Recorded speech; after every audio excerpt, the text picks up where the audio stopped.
Assalamualaikum warahmatullahi wabarakatuh. Perkenalkan, nama saya Hanum Aziza dengan NIM 21114751338. Di sini saya akan menjelaskan tentang pertemuan 1, yaitu lingkup audit sistem informasi dengan mata kuliah audit sistem informasi. Pengertian audit adalah audit atau pemeriksaan dalam arti luas bermakna evaluasi terhadap suatu organisasi, sistem, proses, atau produk. Audit dilaksanakan oleh pihak yang berkompeten, objektif, dan tidak memihak, yang disebut auditor.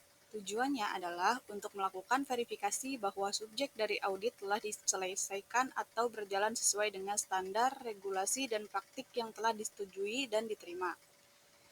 Pentingnya asuransi dalam manajemen risiko. Yang pertama, ada evaluasi terhadap suatu organisasi maupun sistem, proses, ataupun produk. Dilaksanakan oleh pihak yang berkompeten, objektif, dan tidak memihak, disebut auditor.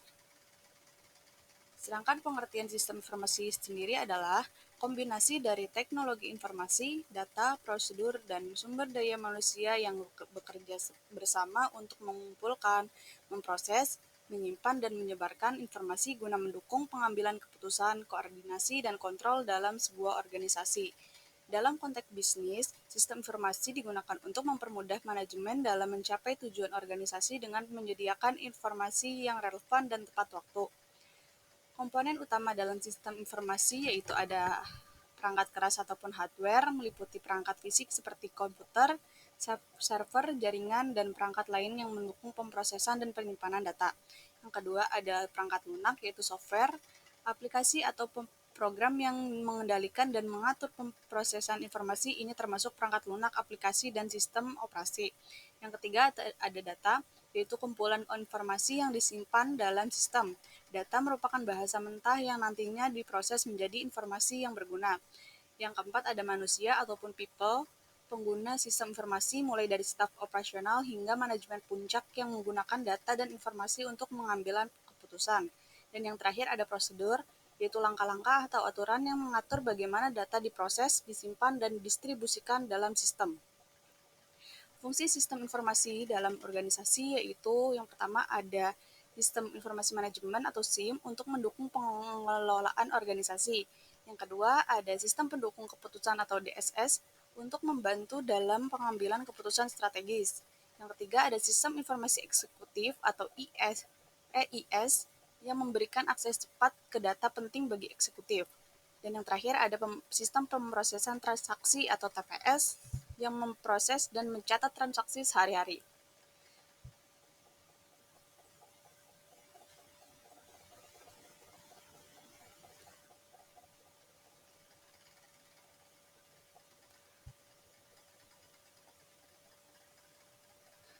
Audit sistem informasi menurut Ron Weber 1000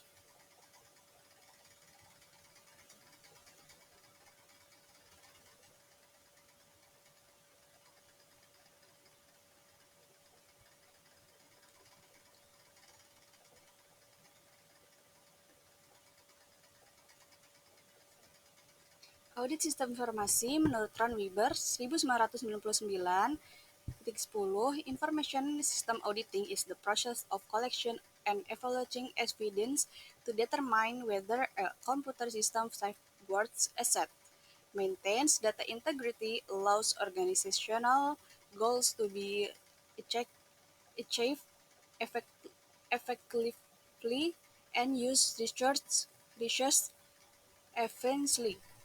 Audit sistem informasi adalah proses pengumpulan dan penilaian bukti-bukti untuk menentukan apakah sistem komputer dapat mengamankan aset pemeliharaan integritas data dan mendorong pencapaian tujuan organisasi secara efektif dan menggunakan sumber daya secara efisien. Tujuan audit sistem informasi itu ada 4. Yang pertama ada mengamankan aset, yang kedua ada menjaga integritas data, yang ketiga ada menjaga efektivitas sistem, dan yang terakhir ada mencapai efisiensi sumber daya. Mengamankan aset sendiri adalah berhubungan dengan instalasi sistem informasi mencakup perangkat lunak, hardware, software, people, file data, dokumen, sistem, dan peralatan pendukung lainnya. Integritas data itu baik dipercaya kemurnian dan ketelitian. Tanpa menjaga integritas data, organisasi tidak dapat memperlihatkan potret dirinya yang benar atau kejadian yang ada tidak terungkap seperti apa adanya. Yang ketiga, ada efektivitas sistem, yaitu sistem informasi dikatakan efektif hanya jika sistem tersebut dapat mencapai tujuan. Tujuan efektivitas sistem sendiri adalah audit efektivitas sistem dapat juga dilaksanakan pada tahap perencanaan sistem, yaitu sistem desain. User tidak dapat mengungkapkan kebutuhan sistem, dirasa perlu untuk mereview kembali spesifikasi sistem yang telah dibuat. Tujuannya dikatakan efisien jika ia menggunakan sumber daya seminimal mungkin untuk menghasilkan output yang dibutuhkan. Pendekatan audit sistem informasi yaitu ada dua, pendekatan temuan atau exposure approach. Fokus utama ditekankan pada jenis kesalahan atau losses yang terjadi dalam suatu sistem informasi.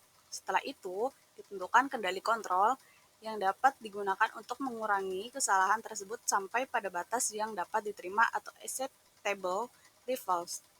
Yang kedua, ada pendekatan kendali atau control approach. Fokus utamanya adalah kendali-kendali di dalam suatu sistem informasi yang dapat digunakan untuk mengurangi kesalahan sampai pada level yang dapat diterima, atau bisa disebut acceptable levels. Mungkin itu saja yang bisa saya sampaikan dalam presentasi kali ini mengenai audit sistem informasi. Kurang lebihnya mohon maaf, banyak kesalahan. Wassalamualaikum warahmatullahi wabarakatuh.